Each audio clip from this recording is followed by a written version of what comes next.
Hi, I'm Haley. Welcome to my channel if you're new. Welcome back to my channel if you've been here before. So, in this video, I will be continuing my read-along for Little Women. For the last two videos, I used Project Gutenberg to read off of, but from this point on, I would love to use my physical copy of Little Women, which I don't even know why I didn't decide to do that before. For some reason, I just didn't. Anyways, from what I remember, to recap chapter 2,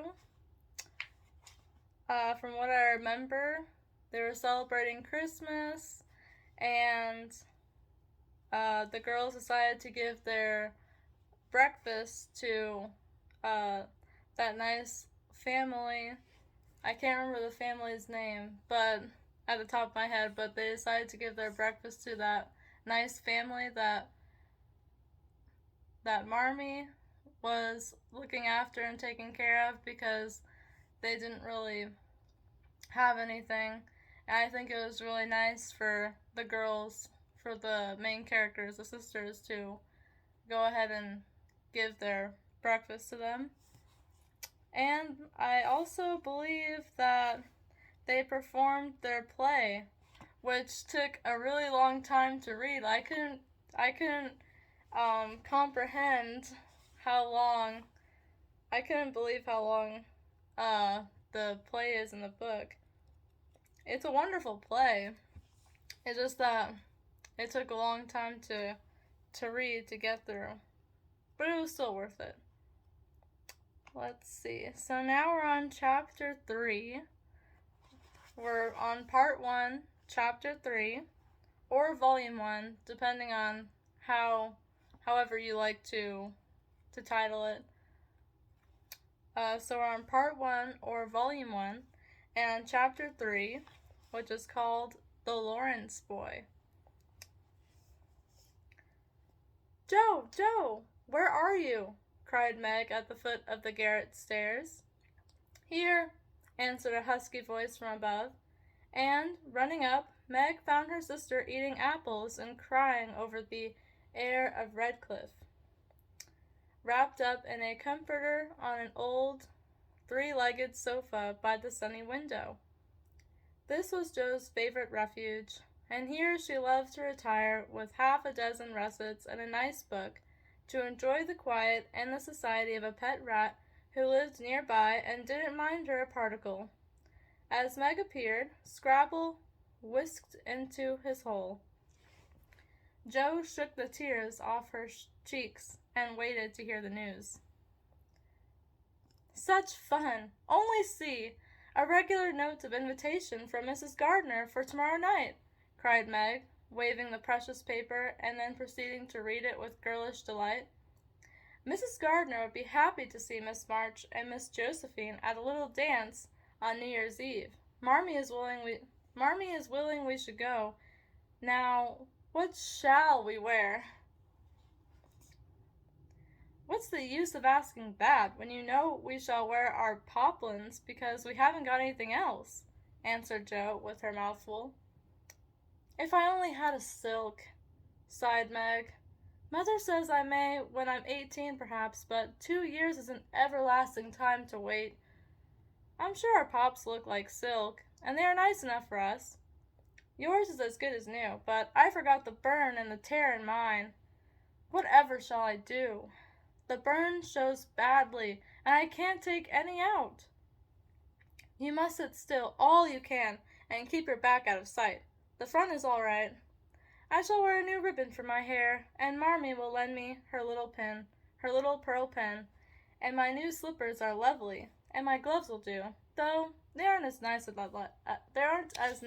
I'd like. Mine are spoiled with lemonade, and I can't get any new ones, so I shall have to go without," said Joe, who never troubled herself much about dress. "You must have gloves, or I won't go," cried Meg decidedly. "Gloves are more important than anything else. You can't dance without them, and if you don't, I should be so mortified." Then I'll stay still. I don't care much for company dancing. It's no fun to go sailing around. I like to fly about and cut capers. You can't ask Mother for new ones. They are so expensive, and you are so careless. She said when you spoiled the others that she shouldn't get you any more this winter. Can't you make them do? Asked Meg anxiously. I can hold them crumpled up in my hand so no one will know how stained they are. That's all I can do.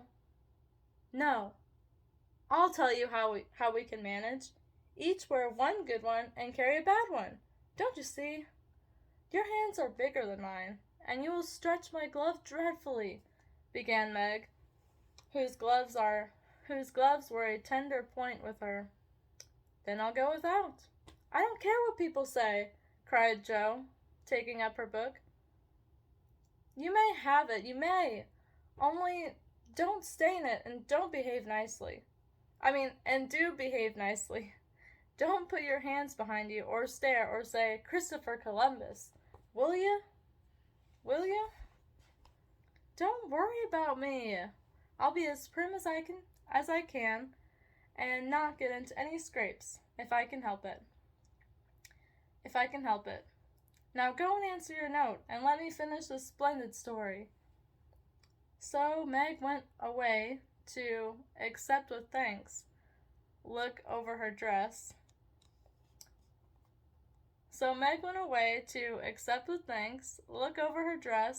And sing blithely as she did up her one real lace frill, while Jo finished her story, her 4 apples, and had a game of romps with Scrabble.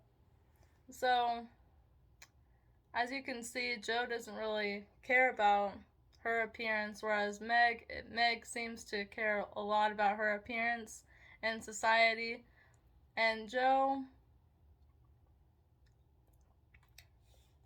doesn't really care about that. I feel like that really shows like both their personalities. On New Year's Eve, the parlor was deserted, for the 2 younger girls played dressing maids, and the 2 elder were absorbed in the all-important business of getting ready for the party. Simple as the toilets were, there was a great deal of running up and down, laughing and talking, and at one time a strong smell of burned hair pervaded the house. Meg wanted a few curls about her face, and Jo undertook to pinch the papered locks with a pair of hot tongs. Ought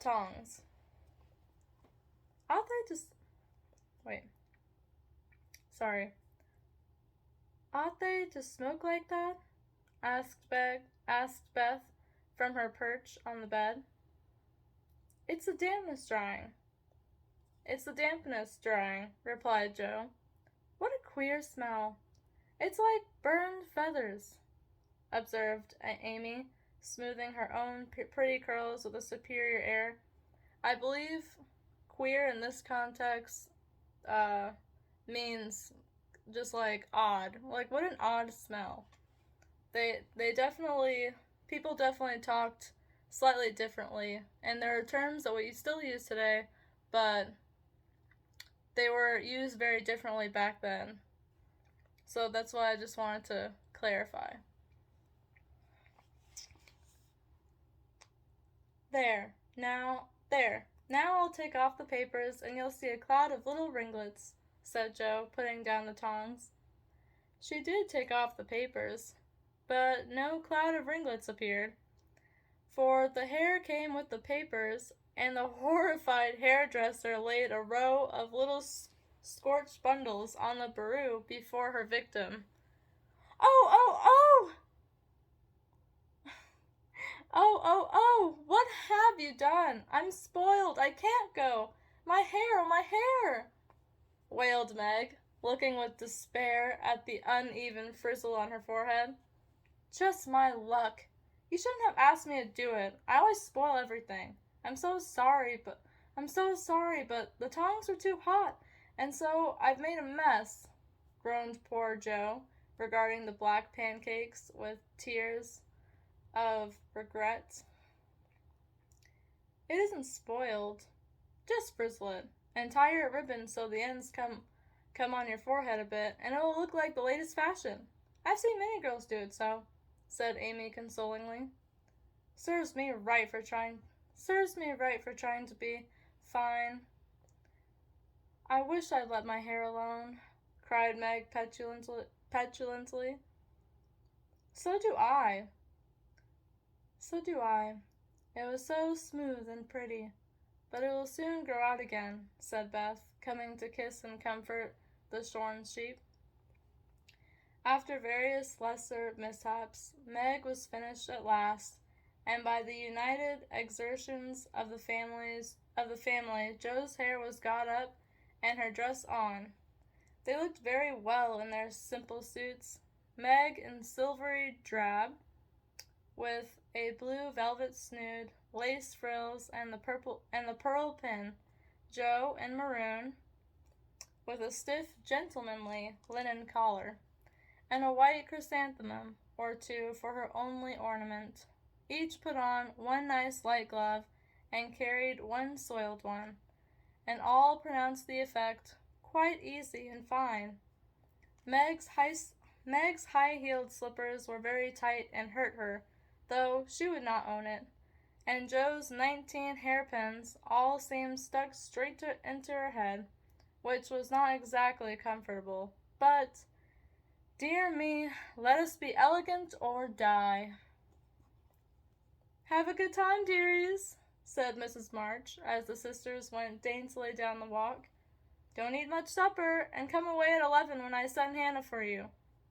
As the gate clashed behind them, a voice cried from a window, Girls, girls, have you both got nice pocket handkerchiefs? Yes, spandy nice. Here in my book, spandy means very good, smart. So they're very good handkerchiefs, I suppose. Yes, spandy nice, said, and Meg, oh, why am I reading this weirdly? Yes, spandy nice, and Meg has cologne on hers, cried Jo, adding with a laugh as they went on, I do believe Marmee would ask that if we were all running away from an earthquake. It is one of her aristocratic tastes, and quite proper, for a real lady is always known by neat boots, gloves, and handkerchief, replied Meg, who had a good many little aristocratic tastes of her own. Now don't forget to keep the bad breath out of sight, Jo. Is my sash right? And does my hair look very bad? Said Meg, as she turned from the glass in Mrs. Gardner's dressing room after a prolonged prank. Let's see. Breadth in this context would mean the burnt width of fabric. And it says that prink means primp or careful grooming. Just for context, for those who are not familiar with those terms. I know I'm definitely not familiar with those terms. So they definitely help me as well as all of you. Let's see. So as you can see too, Meg, even after they did fix Meg's hair, she's still very self-conscious about it. She really wants to look nice for this party. Or this dance. Okay, why am I calling it a party? It's a dance. She really wants to look nice for the dance because you can tell Meg really cares about how she carries herself into society. I know I shall forget.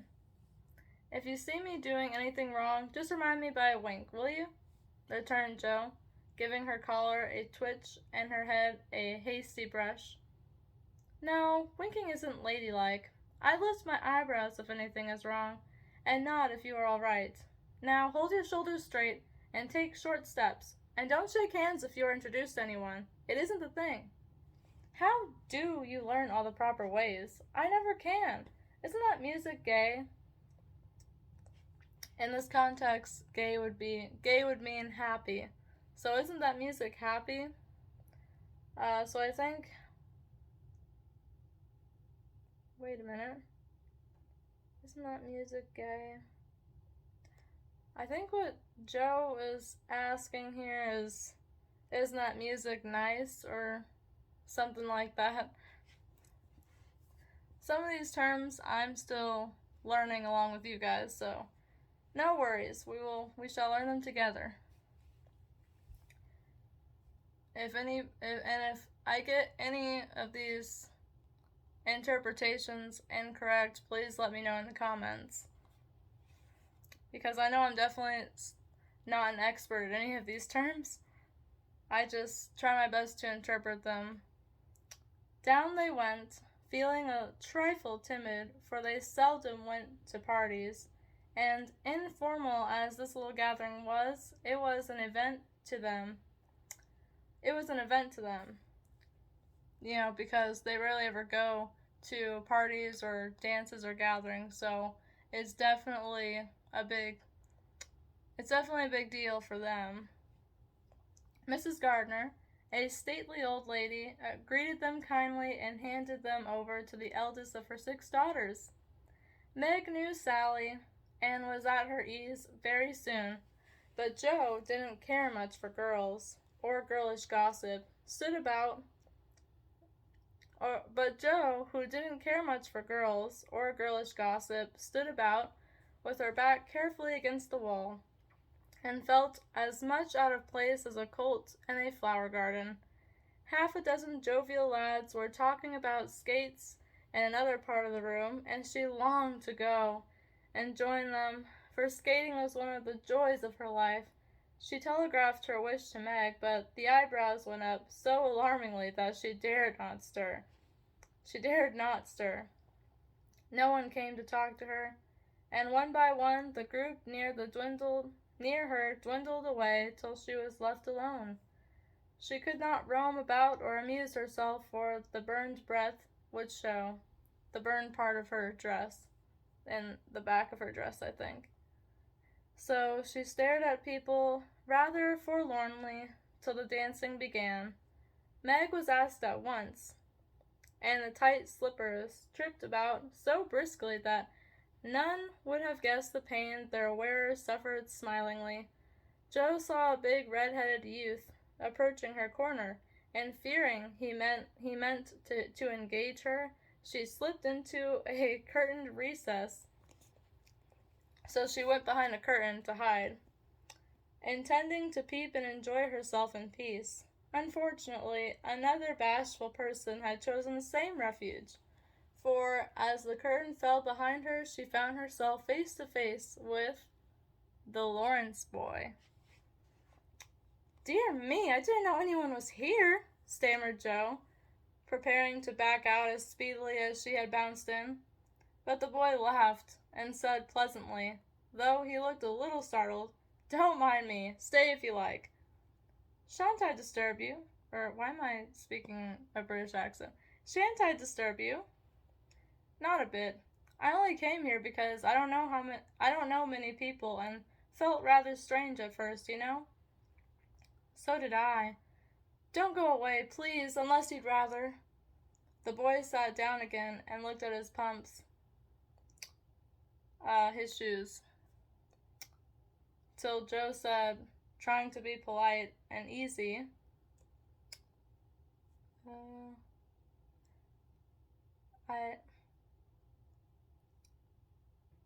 Till Joe said, trying to be polite and easy, "I think I've had the pleasure of seeing you before. You live near us, don't you?" "Next door." And he looked up and laughed outright, for Joe's prim manner was rather funny when he remembered how they had chattered about cricket when he brought the cat home. That put Joe at her ease, and she laughed too, as she said, in her heartiest way, We did have such a good time over your nice Christmas present. Grandpa sent it. But you put it into his head, didn't you? Didn't you now? How is your cat, Miss March? Asked the boy, trying to look sober while his black eyes shone with fun. Nicely, thank you, Mr. Lawrence. But I am not Miss March. I'm only Joe, returned the young lady. I'm not Mr. Lawrence. I'm only Laurie.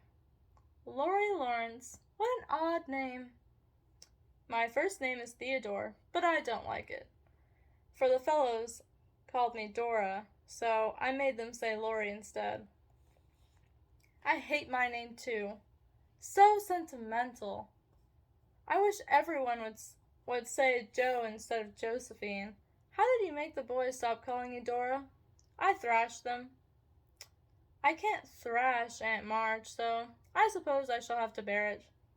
And Jo resigned herself with a sigh. Don't you like to dance, Miss Jo? Asked Laurie, looking as if he thought the name suited her. I like it well enough if there is plenty of room, and everyone is lively. In a place like this, I'm sure to upset something, tread on people's shoes, or do something dreadful. So I keep out of mischief and let Meg sail about. Don't you dance? Sometimes. You see, I've been abroad a good many years, and haven't been into company enough yet to know how to do things here. Abroad? Cried Jo. Oh, tell me about it. Oh, tell me about it. I love dearly to hear people describe their travels. Laurie didn't seem to know where to begin, but Jo's eager questions soon set him going, and he told her how he had been at school in Vevey. Well, here in the book it says Vevey is a district of Switzerland, for context. Where the boys never wore hats and had a fleet of boats on the lake, and for holiday fun went on walking trips about Switzerland with their teachers. Don't I wish I'd been there, cried Jo. Did you go to Paris? We spent last winter there. Can you talk French? We were not allowed to speak anything else of Vevey. Do say some. I can read it, but can't pronounce. Oh, snap. This is going to be really hard for me, because I do not speak French. Quel nom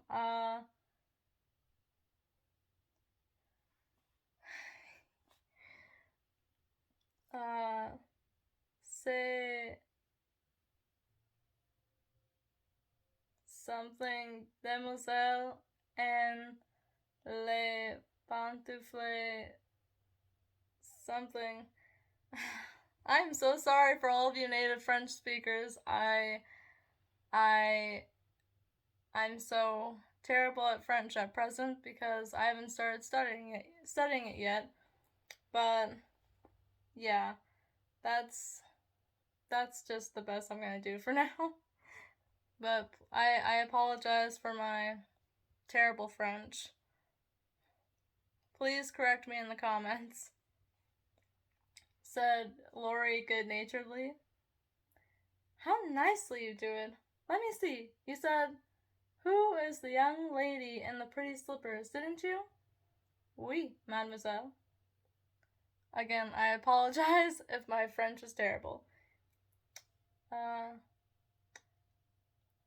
It's my sister Margaret. It's my sister Margaret, and you knew it was. Do you think she's pretty? Yes, she makes me think of the German girls. She looks so fresh and quiet, and dances like a lady. Jo quite glowed with pleasure at this boyish praise of her sister, and stored it up to repeat to Meg. Both peeped and criticized and chatted till they felt like old acquaintances. Laurie's bashfulness soon wore off, and for Jo's gentlemanly demeanor amused and set him at ease, and Jo was her merry self again, because her dress was forgotten and nobody lifted their eyebrows at her, She liked the Lawrence boy better than ever, and took several good looks at him, so that she might describe him to the girls, for they had no brothers, very few male cousins, and boys were almost unknown creatures to them. Curly black hair, brown skin, big black eyes, handsome nose, fine teeth, small hands and feet, taller than I am, very polite for a boy, and altogether jolly. Wonder how old he is. Wonder how old. Yeah, wonder how old he is. Wonder how old he is. It was on the tip of Joe's tongue to ask, but she checked herself and she checked herself. What? I cannot read sometimes. I'm so sorry. It was on the tip of Joe's tongue to ask, but she checked herself in time and, with unusual tact, tried to find out in a roundabout way. I suppose you are going to college soon? I see you pegging away at your books. No, I mean studying hard. And Joe blushed at the dreadful pegging which had escaped her. Laurie smiled, but didn't seem shocked, and answered with a shrug. Not for a year or two. I won't go before 17 anyway. Aren't you but 15? Asked Joe, looking at the tall lad, whom she had imagined 17 already. 16 next month. How I wish I was going to college. You don't look as if you liked it. I hate it. Nothing but grinding or skylarking. Skylarking here means, in this context, means studying hard or frolicking, as it says in my book. Let's see. And I don't like the way fellows do either in this country. What do you like? To live in Italy and to enjoy myself in my own way? Joe wanted very much to ask what his own way was, but his black brows looked rather threatening as he knit them. So she changed the subject by saying, as her foot kept time, "That's a splendid polka. Why don't you go and try it?" "If you will come too," he answered with a gallant little bow. "I can't, for I told Meg I wouldn't because—" There Joe stopped, and looked undecided whether to tell her to laugh. "Because what?" asked Laurie curiously. "You won't tell?" "Never." "Well, I have a bad trick of standing before the fire, and so I burn my frocks, and I scorched this one, and though it's nicely mended, it shows, and Meg told me to keep still so no one would see it. You may laugh if you want to. It is funny, I know." But Laurie didn't laugh. He only looked down a minute, and the expression of his face puzzled Joe, when he said very gently, "Never mind that. I'll tell you how we can manage. There's a long hall out there, and we can dance grandly, and no one will see us. Please come." Joe thanked him and gladly went, wishing she had 2 neat gloves, when she saw the nice pearl-colored ones her partner wore. The hall was empty, and they had a grand polka. I think a polka is a type of dance. For Laurie danced well, and taught her the German step, which delighted Joe, being full of swing and spring. When the music stopped, they sat down on the stairs to get their breath, and Laurie was in the midst of an account of a students' festival at Heidelberg. It's a city in Germany. For all of you German native speakers, I am so sorry. My German is absolutely terrible. So please excuse my terrible German. When Meg appeared in search of her sister, she beckoned, and Joe reluctantly followed her into a side room, where she found her on a sofa, holding her foot and looking pale. "I've sprained my ankle. That stupid high heel turned and gave me a sad wrench. It aches so. I can hardly stand, and I don't know how I'm ever going to get home," she said, rocking to and fro in pain. "I knew you'd hurt your feet with those silly shoes. I'm sorry, but I don't see what you can do except to get a carriage, so stay here all night. Wait, except get a carriage or stay here all night," answered Joe, softly rubbing the poor ankle as she spoke. "I can't have a carriage without its costing ever so much. I dare say I can't get one at all, for most people come in their own, and it's a long way to the stable, and no one to send. I'll go." "No, indeed, it's past 9 and dark as Egypt. I can't stop here, for the house is full. Sally has some girls staying with her. I'll rest till Hannah comes, and then do the best I can." "I'll ask Laurie. He will go," said Joe, looking relieved as the idea occurred to her. "Mercy, no! Don't ask or tell anyone. Give me my rubbers, and put these slippers with our things. I can't dance any more, but as soon as supper is over, watch for Hannah and tell me the minute she comes." Okay, so it says in the book here, as part of the notes section, that rubbers are rubber overshoes.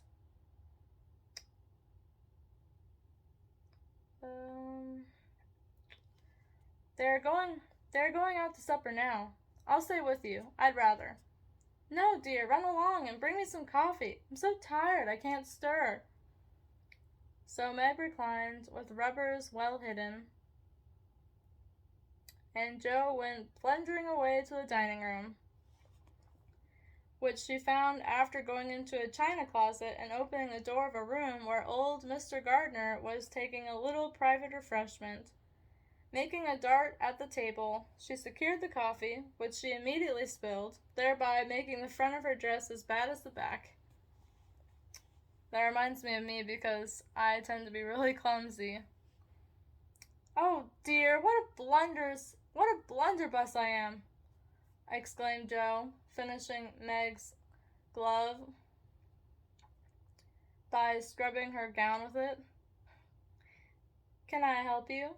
said a friendly voice, and there was Laurie, with a full cup in one hand and a plate of ice in the other. "I was trying to get something for Meg, who is very tired, and someone shook me, and here I am in a nice slate," answered Joe, glancing dismally from the stained skirt to the coffee-colored glove. "Too bad. I was looking for someone to give this to. May I take it to your sister?" "Oh, thank you. I'll show you where she is. I won't offer to take it myself, for I should only get into another scrape if I did." Joe led the way, and, as if used to waiting on ladies, Laurie drew up a little table, brought a second installment of coffee and ice for Joe, and was so obliging that even particular Meg pronounced him a nice boy. They had a merry time over the bonbons and mottos, and were in the midst of a quiet game of buzz with 2 or 3 other young people who had stayed in, when Hannah appeared. Meg forgot her foot and rose so quickly that she was forced to catch hold of Joe, with an exclamation of pain. "Hush! Don't say anything," she whispered, adding aloud, "It's nothing. I turned my foot a little, that's all," and limped upstairs to put her things on. Hannah scolded, Meg cried, and Joe was at her wits' end, till she decided to take things into her own hands. Let's see. Slipping out, she ran down and, finding a servant, asked if he could get her a carriage. It happened to be a hired waiter who knew nothing about the neighborhood, and Joe was looking round for help when Laurie, who had heard what she said, came up and offered his grandfather's carriage, which had just come for him, he said. "It's so early. You can't mean to go yet," began Joe, looking relieved, but hesitating to accept the offer. "I always go early. I do, truly. Please let me take you home. It's all on my way, you know, and it rains, they say." That settled it, and telling him of Meg's mishap, Joe gratefully accepted and rushed up to bring down the rest of the party. Hannah hated rain as much as a cat does, so she made no trouble, and they rolled away in the luxurious closed carriage, feeling very festive and elegant. Laurie went on the box, so Meg could keep her foot up, and the girls talked over their party in freedom. "I had a capital time, did you?" asked Meg, rumpling up her hair and making herself comfortable. Yes. Sorry. Yes, till I hurt myself. Sally's friend, Annie Moffat, took a fancy to me and asked me to come and spend a week with her when Sally does. She is going in the spring when the opera comes, and it will be perfectly splendid, if Mother only lets me go, answered Meg, cheering up at the thought. I saw you dancing with the red-headed man I ran away from. Was he nice? Oh, very. His hair is auburn, not red, and he was very polite, and I had a delicious Redowa with him. Here it says Redowa means fast Eastern European folk dance. Oh, okay, so it's just another dance. Another type of dance. He looked like a grasshopper in a fit when he did the new step. Lori and I couldn't help laughing.